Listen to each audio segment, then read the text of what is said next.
یہ نکتہ میں نے سیکھا ابو الحسن سے کہ جاں مرتی نہیں مرغ بدن سے۔ چمک سورج میں کیا باقی رہے گی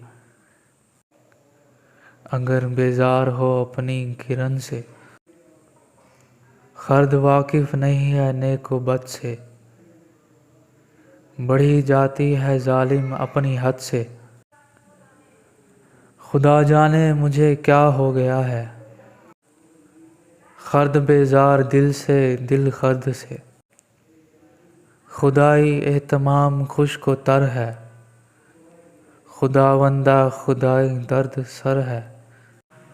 وہ لیکن بندگی استغفر اللہ، یہ درد سر نہیں درد جگر ہے۔